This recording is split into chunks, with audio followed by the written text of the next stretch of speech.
वंदे मातरम मित्रांनो, वंदे मातरम, वंदे मातरम, वंदे मातरम, वंदे मातरम. मित्र हो, आज या व्हिडिओच्या माध्यमातून अतिशय महत्त्वाच्या विषयावर आपण संपूर्ण महाराष्ट्रभरातून संवाद साधणार आहोत. आजचा संवाद हा मित्रांनो आपल्या सर्व कष्टकऱ्यांसाठी अतिशय महत्त्वाचा आहे. तत्पूर्वी मित्रांनो, माझ्यासोबत असणाऱ्या अतिशय महत्त्वाच्या या व्यक्तिमत्वांचा आपणास परिचय करून देतो आहे. मित्र हो, हे आहेत कष्टकरी जनसंघाचे प्रसिद्धी प्रमुख आणि प्रादेशिक सचिव श्री सुरेशजी शेंडे.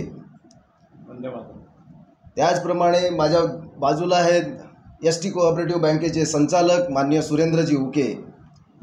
सुरेंद्रजी उके साहेबांना आपण तर महाराष्ट्रभरात ओळखतात, कारण त्यांना आपण बहुमताने विजयी करून एस.टी. बँकेमध्ये पाठवलेलं आहे. निश्चितच आपल्यासाठी सुरेंद्र उके साहेब अतिशय चांगले आणि धडाडीचे निर्णय घेत आहेत. वंदे मातरम मित्रांनो, वंदे मातरम, वंदे मातरम.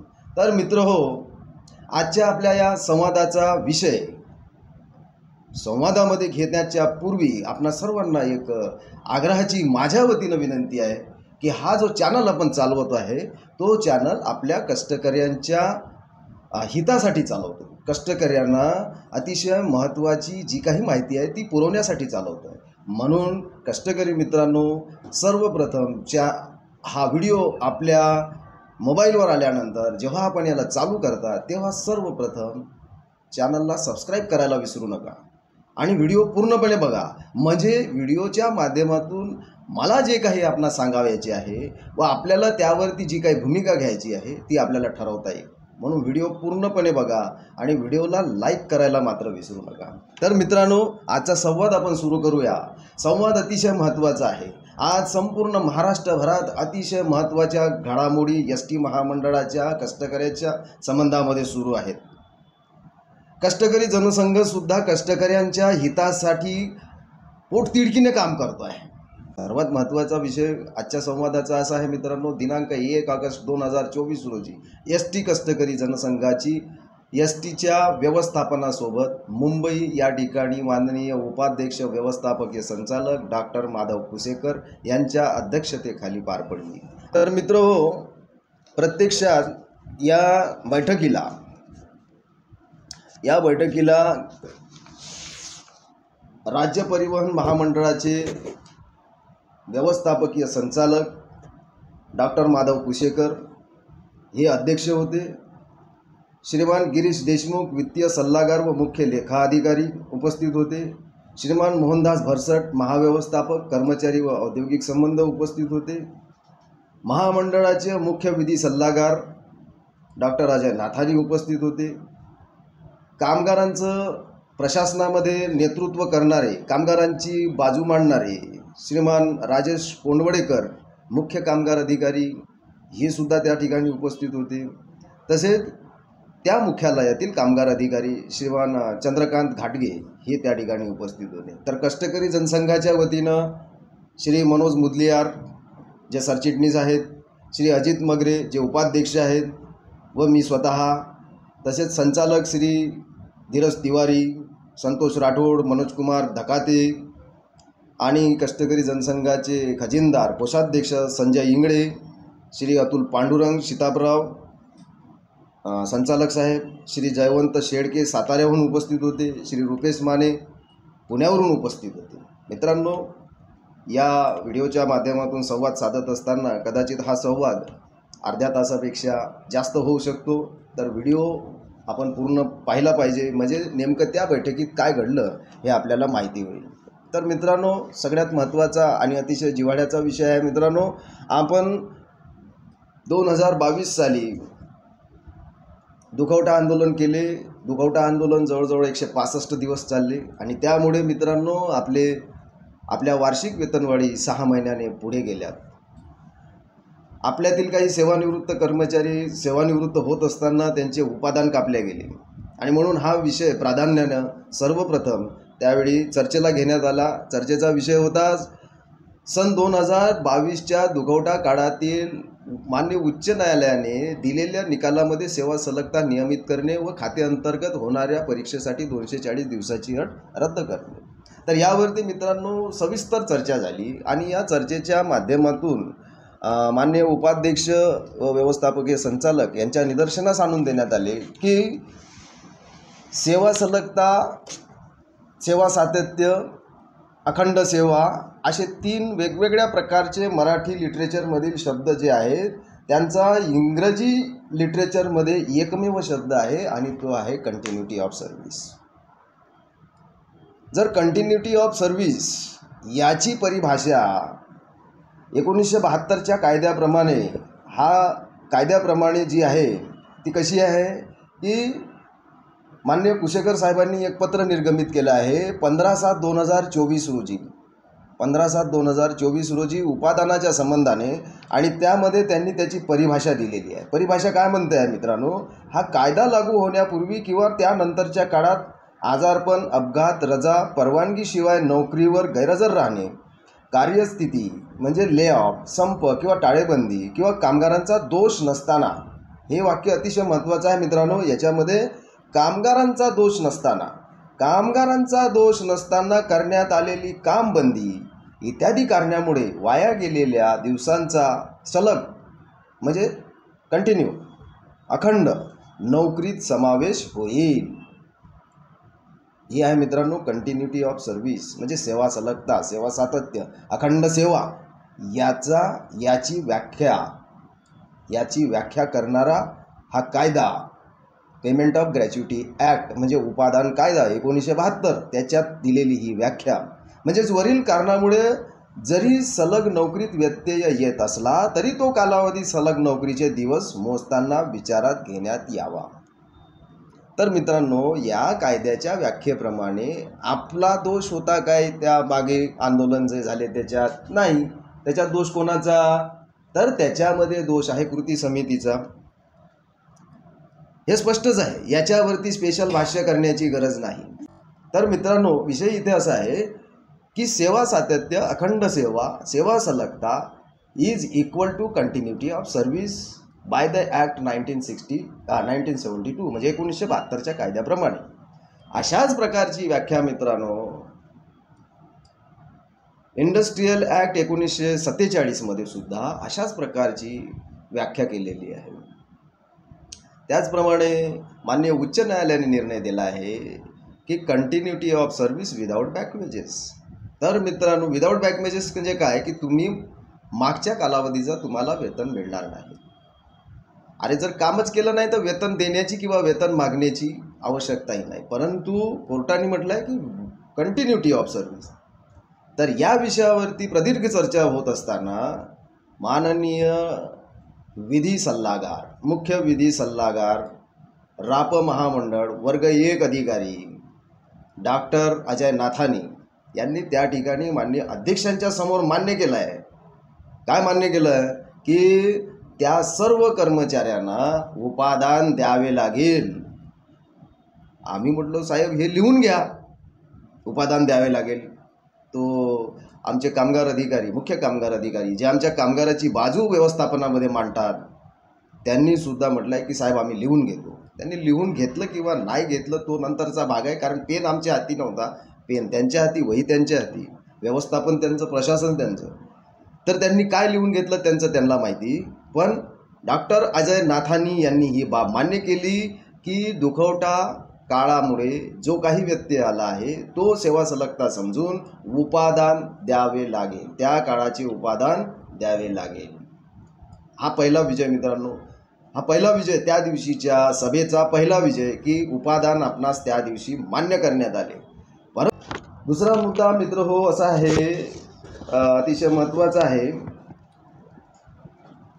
सध्या अस्तित्वात असलेल्या राज्य सरकारने लागू केलेले 7वा वेतन आयोग व महामंडळातील कष्टकरी कर्मचाऱ्यांना लागू करण्यात यावा. तर मित्र ही बाब अतिशय क्लिष्ट स्वरूपाची आहे असे सर्वांना वाटते की ही बाब अतिशय क्लिष्ट स्वरूपाची आहे. याच्यावर खूप मोठा अभ्यास करावा लागेल आणि त्याच्यानंतर त्याच्यावरती निर्णय घेता येईल.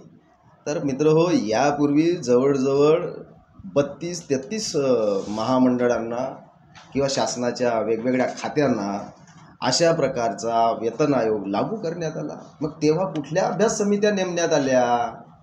दुसरी महत्त्वाची गोष्ट मित्र हो, महामंडळाच्या एस टी कर्मचाऱ्यांना विलिनीकरण द्यावं किंवा 7वा वेतन आयोग द्यावा किंवा राज्य शासनाप्रमाणे पगार द्यावा या संबंधामध्ये उच्चस्तरीय समिती तत्कालीन सरकारच्या मुख्यमंत्र्यांच्या अध्यक्षतेमध्ये नेमण्यात आली होती. त्यावेळी त्यांनी 3 रिकमेंडेशन दिले होते. आता ते रिकमेंडेशन जे आहे त्या रिकमेंडेशनमधलं एक अतिशय महत्त्वाचं रिकमेंडेशन असं आहे की याचा 4 वर्षाचा कालावधी पूर्ण झाल्यानंतर पुन्हा ही समिती रिव्ह्यू घेईल आणि कर्मचाऱ्यांना, महामंडळाच्या कर्मचाऱ्यांना शासनात सामावून घ्यावे किंवा नाही, त्यांना 7वा वेतन द्यावे, 7वा वेतन आयोग द्यावे किंवा नाही, किंवा त्यांच्या पगाराची जबाबदारी आजही शासनाने घ्यावी किंवा नाही, या संबंधात ती उच्चस्तरीय समिती पुन्हा रिव्ह्यू घेईल अशा प्रकारचं रिकमेंडेशन माननीय उच्च न्यायालयामध्ये दिलेलं आहे, उच्च न्यायालयाच्या निर्णयामध्ये दिलेलं आहे. मग त्या समितीने आजपर्यंत रिव्ह्यू का घेतला नाही? ती समिती आजपर्यंत ॲक्टिव्ह का झाली नाही?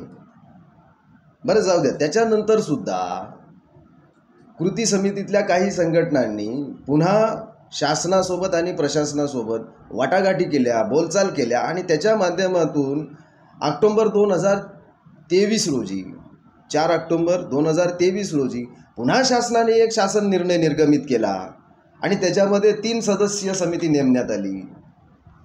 3 सदस्यीय समिती नेमण्यात आली. या 3 सदस्यीय समितीमध्ये अप्पर मुख्य सचिव व्यय, प्रधान सचिव आणि उपाध्यक्ष व व्यवस्थापकीय संचालक महाराष्ट्र राज्य मार्ग परिवहन असे 3 सदस्यीय त्रिसदस्यीय समिती नेमण्यात आली. या समितीला 60 दिवसाचा कालावधी देण्यात आला. 4 ऑक्टोबर 2023 आज तारीख आहे मित्रहो 8 ऑगस्ट 2024, म्हणजे वर्ष पलटून गेलं तरी समितीचं मात्र अजूनपर्यंत जे काही अवलोकन, जे काही अहवाल यायला पाहिजे तर तो अजूनही आलेला नाही. मग या ठिकाणी प्रश्न उपस्थित होतो की शासन जे आहे, सन्माननीय शासन आणि शासनामध्ये जे काही आपले लोकप्रतिनिधी आहेत त्यांचीच मानसिकता कदाचित आपल्याला आपल्या एस टीच्या कर्मचाऱ्यांना न्याय देण्याची दिसत नाही. या मुद्द्यावरती मित्रहो 1/8/2024 रोजी व्यवस्थापनाशी चर्चा करत असताना माननीय अध्यक्षांनी म्हणजे डॉक्टर माधव कुसेकर साहेबांनी अशी माहिती दिली की या समितीच्या 2 बैठका पार पडलेल्या आहेत. आता 3री बैठक लावण्यासंबंधामध्ये आम्ही शासनास विनंती केली आहे. काय केली आहे? विनंती केली आहे. परंतु शासनानं अजूनही त्याच्यावरती आपला अभिप्राय दिलेला नाही, दखल घेतलेली नाही. म्हणजे काय चाललं आहे? पुणे महानगरपालिकेच्या ट्रान्सपोर्टला 7वा वेतन आयोग दिला, शासनाच्या इतर खात्यांना 7वा वेतन आयोग दिला. महामंडळ हे शासनाचं खातं नाही काय? इथे प्रश्न उपस्थित होतो. महामंडळ हे शासनाचं खातं नाही काय? महामंडळाची निर्मितीच मुळात शासनाने केली आहे आणि हे खातं शासनाचं आहे. कारण महामंडळ हे शासनाच्या सल्ल्यानुसार शासकीय फंडातून चालते आणि अशा वेळी तुम्ही महामंडळाच्या कर्मचाऱ्यांना दुजाभाव म्हणजे सावत्रपणाची वागणूक देत आहे, हे चुकीचं आहे ना. आज आणि दुसरी महत्त्वाची विषय असा आहे की महामंडळ हे लोकोपयोगी सेवा आहे असं तुम्ही निर्णय पुन्हा घोषित करता. पुढील 6 महिन्यासाठी महामंडळ, एस टी महामंडळ ही लोकोपयोगी सेवा आहे आणि अशा परिस्थितीत कर्मचाऱ्यांना अनुपस्थित राहता येणार नाही, रजा घेता येणार नाही, कुठल्या प्रकारची आंदोलनं करता येणार नाही. म्हणजे ज्याच्यापासून लोकांना त्रास होईल अशा प्रकारची कोणतीही ॲक्टिव्हिटी महामंडळाच्या अधिकारी कर्मचाऱ्यांना करता येणार नाही. ही लोकोपयोगी सेवा आहे. म्हणजे कोणाची सेवा आहे? शासनाची सेवा आहे. शासन ही सेवा पुरवत आहेत. मग जर ही सेवा शासन पुरवत आहे तर महामंडळाच्या कर्मचाऱ्यांना शासकीय कर्मचारी म्हणून घोषित करण्यास शासनास काय अडचण आहे? शासनाने महामंडळाच्या कर्मचाऱ्यांना निदान शासकीय कर्मचारी तरी घोषित करावं. वेतन आयोग द्यायचा किंवा नाही द्यायचा तो नंतरचा विषय आहे. आणि मित्र हो, या वेतन आयोगावरती जवळजवळ आजपर्यंत 3 कमिट्या नेमल्या गेल्या. त्यातली ही 3ऱ्या क्रमांकाची कमिटी आहे जी 4 ऑक्टोबर 2023 रोजी नेमल्या गेली. त्याच्या 2 बैठका आटोपल्या. 60 दिवसाचा पिरियड तर संपलाच आहे. तिसऱ्या बैठकीसाठी माननीय कुसेकर साहेबांनी विनंती केली आहे, परंतु शासनाने अजूनपर्यंत दखल घेतली नाही. आता ही दखल केव्हा घेतली जाईल? कदाचित कालच्या बैठकीत दिलेल्या आश्वासनाप्रमाणे 20 तारखेला ती दखल घेतली गेली असावी असं मला वाटतंय. म्हणजे 20 तारखेला कदाचित या त्रिसदस्यीय समितीची बैठक शासनाच्या माननीय मुख्यमंत्री साहेब, उपमुख्यमंत्री साहेब, पुन्हा उपमुख्यमंत्री साहेब यांच्यासोबत होत असेल असं आमचा अंदाज आहे. कदाचित होऊ शकेल आणि 7व्या वेतन आयोगावरती निश्चितच सकारात्मक म्हणजे आपल्या बाजूनं निर्णय होईल अशी आम्ही आशा बाळगतो. तर मित्रहो, 7वा वेतन आयोग किंवा शासकीय कर्मचाऱ्याप्रमाणे वेतन हा प्रशासकीय मुद्दा नसून हा शासकीय मुद्दा आहे आणि त्यावरती एक मात्र फक्त शासन निर्णय घेऊ शकते.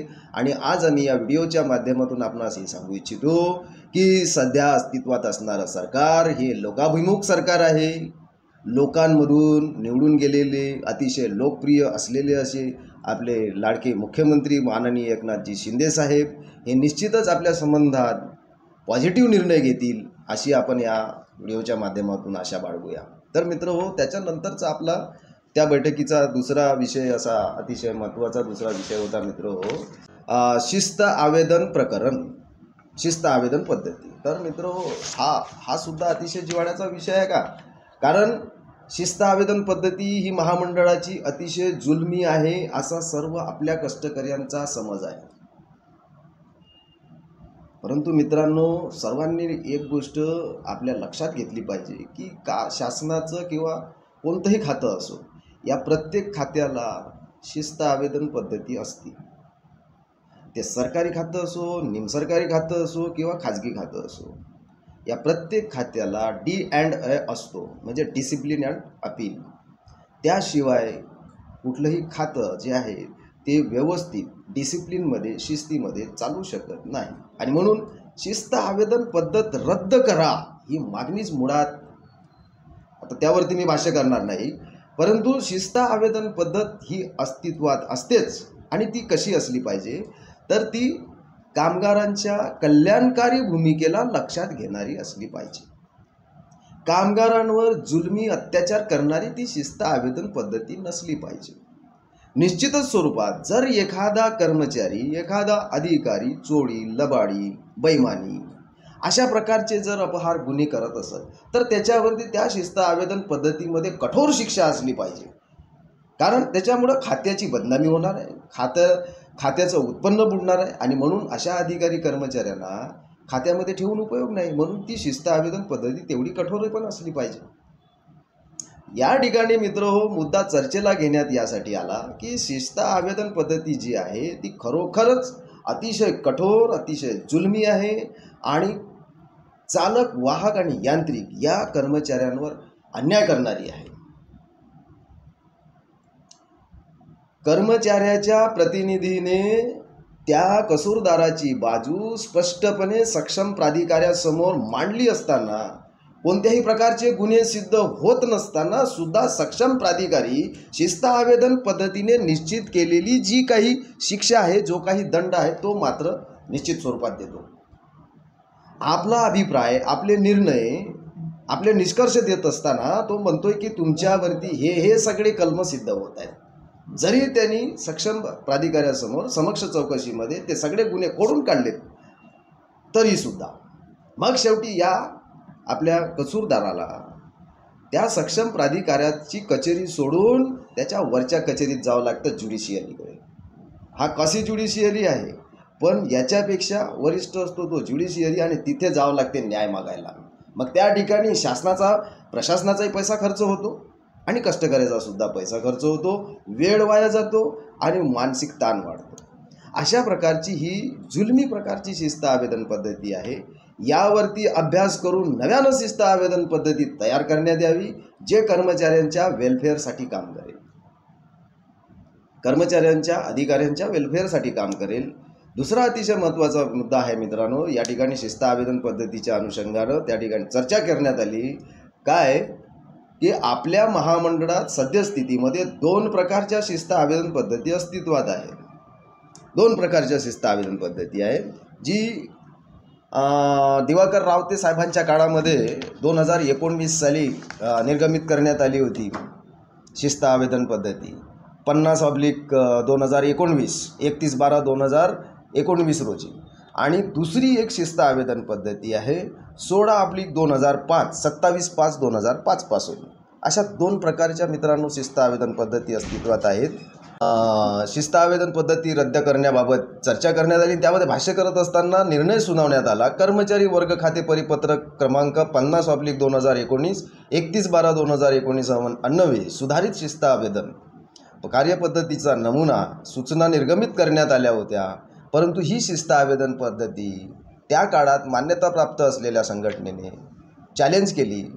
तिला चॅलेंज केलं इंडस्ट्रीयल कोर्टामध्ये आणि त्या ठिकाणी इंडस्ट्रीयल कोर्टाने या शिस्त आवेदन पद्धतीला स्थगिती दिली.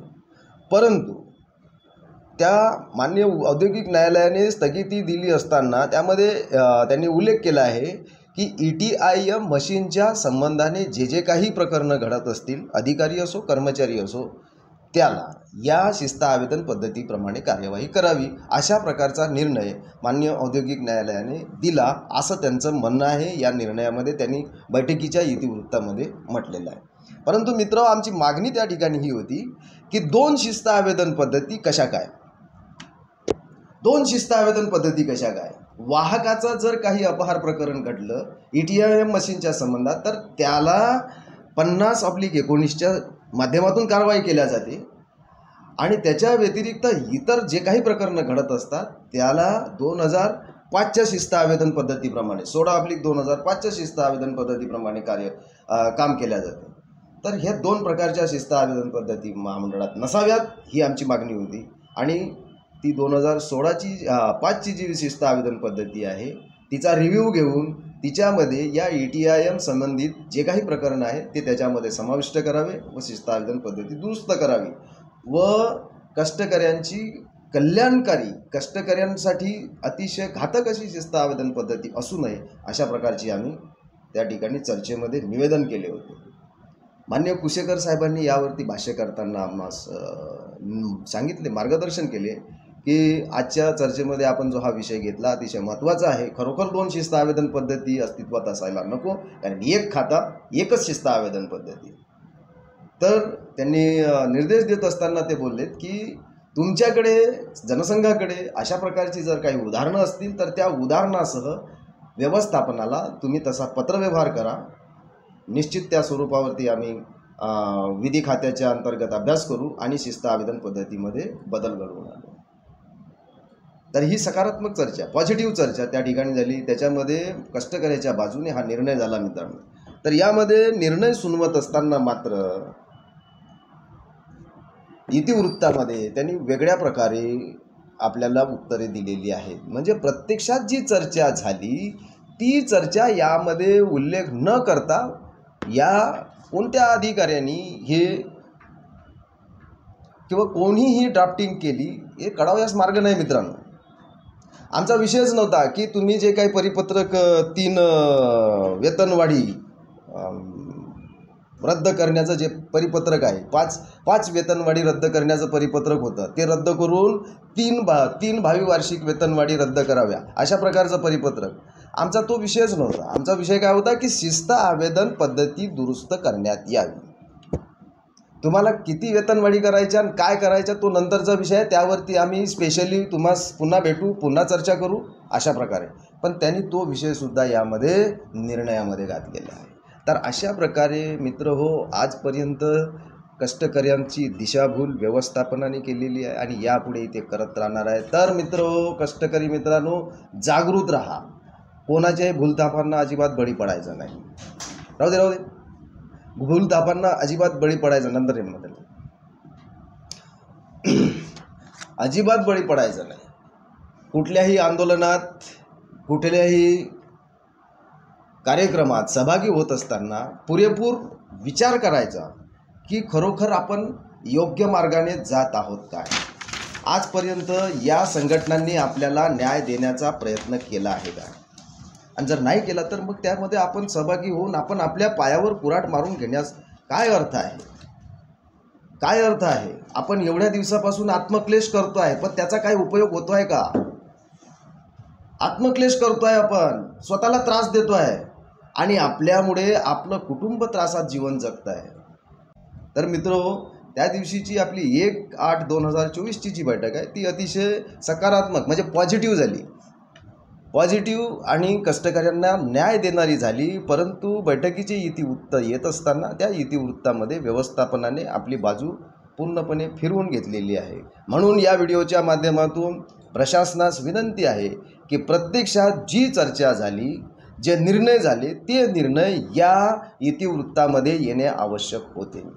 दुसरी महत्त्वाची गोष्ट मित्रांनो, 7व्या वेतन आयोगाच्या संबंधाने आम्ही कुसेकर साहेबांना पुन्हा अशी विनंती केली आहे की जर हा विषय 7वा वेतन आयोग हा आपल्या अखत्यारीत येऊ शकत नाही, यापूर्वीसुद्धा आम्ही शासनाशी पत्रव्यवहार केला आहे आणि आपल्याशी सुद्धा पत्रव्यवहार केला आहे की एस.टी. कष्टकरी जनसंघाची आपल्या माध्यमातून, एस.टी. प्रशासनाच्या माध्यमातून, डॉक्टर माधव कुसेकर साहेबांच्या माध्यमातून एस.टी. कष्टकरी जनसंघाची शासनासोबत बैठक लावण्यात यावी, चर्चा बैठक घडवून आणण्यात यावी, जेणेकरून या विषयावरती प्रकर्षाने प्रकाश टाकता येईल.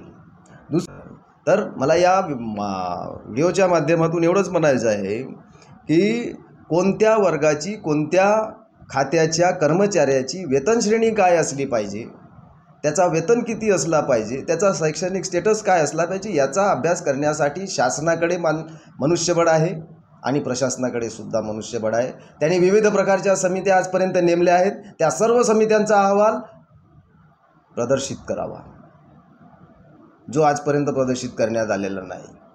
माननीय शिंदे साहेब, जे त्यावेळी काय जस्टिस होते, संदीप शिंदे, त्यांच्या वेळीसुद्धा एक समिती गठीत करण्यात आली होती.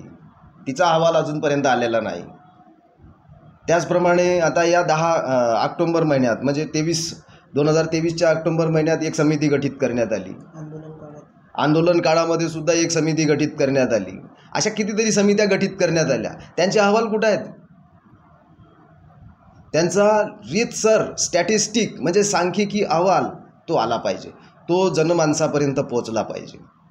आणि आमची या बैठकीला ही जी चर्चा बैठक जनसंघाची विधिवत लावण्यात आली होती, त्यामध्ये मुख्य मुद्दाच हा होता की महाराष्ट्र शासनाने 2019 साली जी अधिसूचना वेतन आयोगाच्या संबंधाने जारी केली, निर्गमित केली, त्या अधिसूचनेमध्ये विविध खात्यांच्या पदनिहाय वेतन श्रेणी ठरवलेल्या आहेत, सेवा ज्येष्ठतेनुसार वेतन श्रेणी ठरवलेल्या आहेत.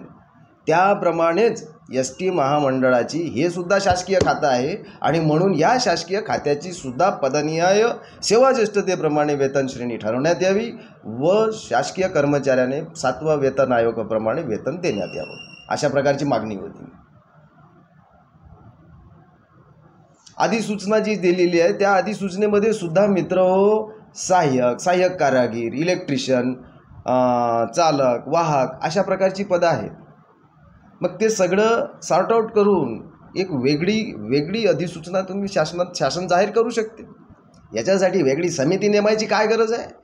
वेगळी समिती नेमणे म्हणजे कर्मचाऱ्यांना भूलथापा देणे होय. कर्मचारी जे आंदोलन पुकारतात, खातं जे बंद पडतं ते बंद पडू नये म्हणून वेळ घालूपणा होय. कसा तरी वेळ घालवावा. वेळ निघाला की नंतर बघूया, वेळ निघाला की नंतर बघूया.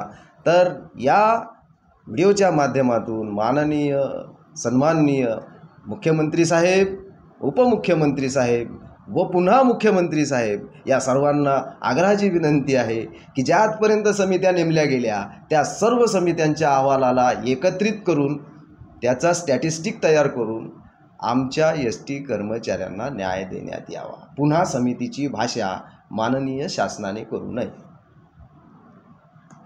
तर मित्रहो, अशा प्रकारची ही बैठक आणि या बैठकीमध्ये दुसरा अतिशय महत्त्वाचा दुसरा एक मुद्दा होता की महामंडळामध्ये इलेक्ट्रिक बसेस घेण्यात आलेले आहेत आणि त्याच्यावरती खाजगी चालक आणणार आहेत.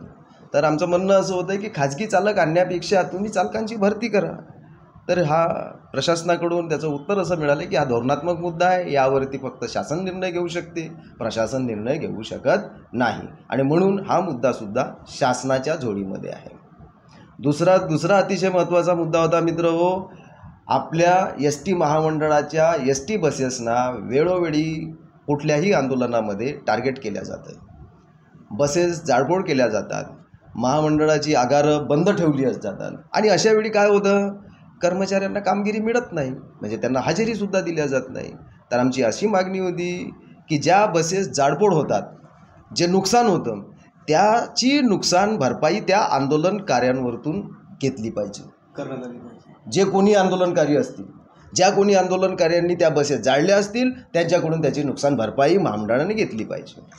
सध्याच्या परिस्थितीत आत्ता ज्वलंत मुद्दा आहे आरक्षणाचा, आणि या आरक्षणाच्या ज्वलंत मुद्द्यामध्ये बरेचशा वेळी आपले त्या मराठवाड्यातील आगारं बंद राहिलीत, त्यांना हजेरी दिल्या नाहीत, काही कर्मचारी हजर होऊ शकले नाहीत.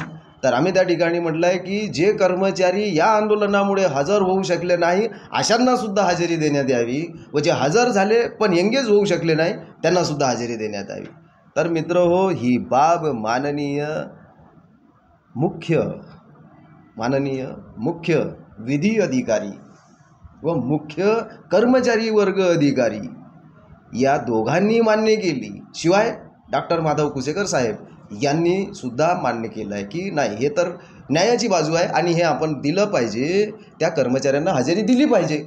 परंतु मित्र, जेव्हा बैठकीचं इतिवृत्त माझ्यासमोर आलं आहे, त्याच्यामध्ये मात्र तशा प्रकारचा उल्लेख नाही. म्हणजे या व्हिडिओच्या संवादाच्या माध्यमातून मला प्रशासनाला विनंती करायची आहे की त्या दिवशी जे बैठकीत ठरल्या गेलं, सत्यता जी ठरल्या गेलेली आहे, ती खरोखर या इतिवृत्तामध्ये यायला पाहिजे होती, ती इतिवृत्तामध्ये आलेली नाही, आणि म्हणून नव्यानं बैठक आमची पुन्हा प्रशासन आणि शासन दोघांकडेही लावण्यात यावी. तर मित्र, अशा प्रकारची ही जे प्रदीर्घ चर्चा, जवळजवळ 1.5 ते 2 तासापर्यंत चर्चा चालली, आणि बरेचसे मुद्दे त्या ठिकाणी निघाले आहेत. सगळ्यात जिव्हाळ्याचा मुद्दा म्हणजे आपला सेवा सलगतेचा आणि उपादानाचा जो मुद्दा आहे, तो सुद्धा शिस्त आवेदन पद्धतीचा मुद्दा. हे सगळे मुद्दे त्या ठिकाणी मित्र हो एकाच बैठकीत निघाले होते, परंतु बैठकीच्या इतिवृत्तात मात्र त्या सर्व मुद्द्यांना बगल देण्याचा प्रयत्न एस टीच्या प्रशासनाने केलेला आहे. अशा प्रकारे ही अतिशय महत्त्वाची बैठक होती मित्र. कदाचित आपली बैठक पुन्हा प्रशासन लावेलच, आणि त्यावेळीसुद्धा आपली बाजू आपण पुन्हा जोराने मांडूया. तर मित्र, दुसरा अतिशय महत्त्वाचा मुद्दा या ठिकाणी शिल्लक राहिलेला आहे तुमच्या माहितीसाठी. 118 कर्मचारी जे सिल्व्हर ओक आंदोलनामध्ये सहभागी होते, त्यांच्यावरती विविध प्रकारे कारवाया करण्यात येत आहेत. मुख्यत्वे करून बडतर्फीच्या कारवाया करण्यात येत आहेत. तर यावरती चर्चा करत असताना डॉक्टर कुसेकर साहेबांनी म्हटलं आहे की अशा प्रकारचे काही निर्देश, त्या बैठकीत बोलले कुसेकर साहेब की अशा प्रकारचे काही निर्देश शासनाकडून आपणास प्राप्त झाले आहेत काय, की जे सिल्व्हर ओक प्रकरणामध्ये सहभागी होते त्यांच्यावरती एस टी प्रशासनानं कारवाई करावी. तर आमचे मुख्य म्हणजे कर्मचारी वर्ग अधिकारी म्हणले अशा प्रकारचे काही पत्र काही प्राप्त झालेलं नाही किंवा निर्देश प्राप्त झालेले नाही. तर साहेबांनी विचारलं की मग कारवाई कशाच्या भरोशावर सुरू आहे. सगळे निरुत्तर, सभागृह निरुत्तर होतं मित्र हो. तरीसुद्धा आम्ही हा विषय लावून धरला आणि त्यांना सांगितलं की विशेषतः पुणा विभागामध्ये 18 कर्मचाऱ्यांना टार्गेट केलेलं आहे, विशेषतः पुणा विभागात. त्याचप्रमाणे नागपूर विभागामध्ये सुद्धा 2 कर्मचाऱ्यांची प्रकरणं अजूनपर्यंत प्रलंबित ठेवलेली आहेत, त्याच्यावर निर्णय घेतलेले नाही. तर कुसेकर साहेबांनी यावरती डायरेक्शन दिले व त्याची चौकशी करा आणि या कारवाया तातडीनं थांबल्या पाहिजे, या संबंधात तुम्ही खालपर्यंत निर्देश द्या.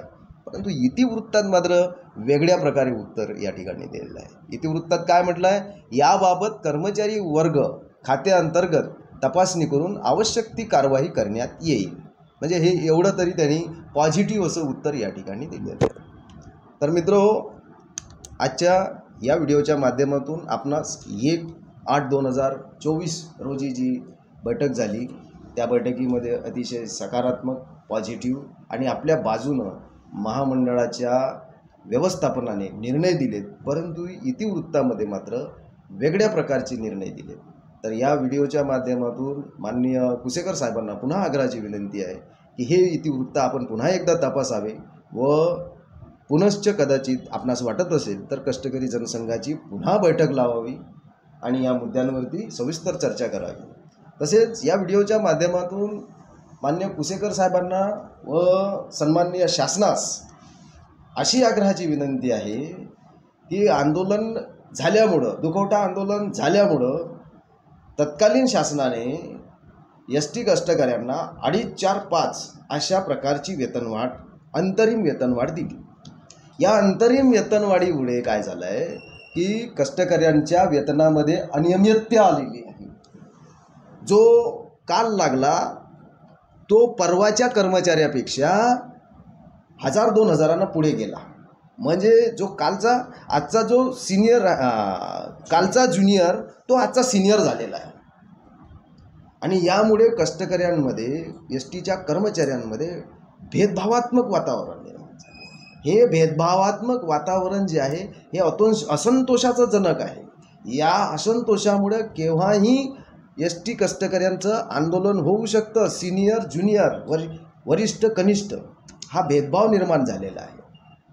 तर ही अशा प्रकारची दुभंजनात्मक, भेदभावात्मक वेतनवाढ रद्द करण्यात यावी. अंतरिम वेतनवाढ ही टोटली रद्द करण्यात यावी. जर तुम्हाला वेतनवाढ द्यायचीच आहे तर सरसकट 5000 रुपये वेतनवाढ देऊन टाका. आजच्या या व्हिडिओच्या माध्यमातून शासन आणि प्रशासन, माननीय कुसेकर साहेब व सन्माननीय मुख्यमंत्री साहेबांना आग्रहाची विनंती जनसंघाच्या माध्यमातून करतोय की ही 2.5, 4, 5 ऐवजी तत्कालीन वेतनवाढ जी आहे ती 5000 रुपये सरसकट करण्यात यावी. तेव्हाच सर्व कष्टकऱ्यांसोबत तुम्ही न्याय केला आणि खरोखर न्यायाचं शासन महाराष्ट्रात आहे असं आम्ही समजू. बरोबर आहे? त्याच्याशिवाय तुम्ही कष्टकऱ्यांचा न्याय केला असं होणार नाही.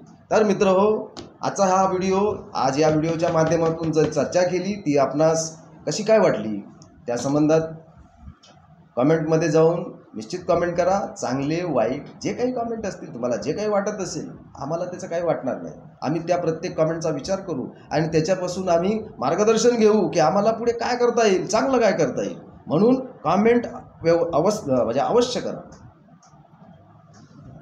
तर मित्रहो, आजची चर्चा इथेच थांबवतो. वंदे मातरम, वंदे मातरम.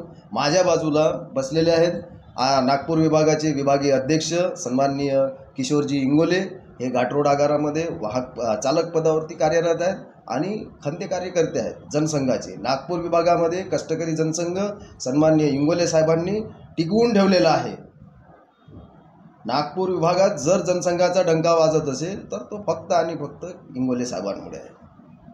तर मित्रो, पुन्हा भेटूया पुन्हा नवीन चर्चेसह. आणि नवीन चर्चा म्हणजे काय तर काल जो व्हिडिओ प्रकाशित झालेला आहे पांढरे कपडे घालून, सगळे नेते पांढरे कपडे घालून आहेत, पण खरोखर त्याच्या मागं पांढरं काम होत आहे का, शुभ्र काम होत आहे का, याच्यावरती अवश्य चर्चा करू पुन्हा उद्या किंवा त्यानंतरच्या व्हिडिओमध्ये.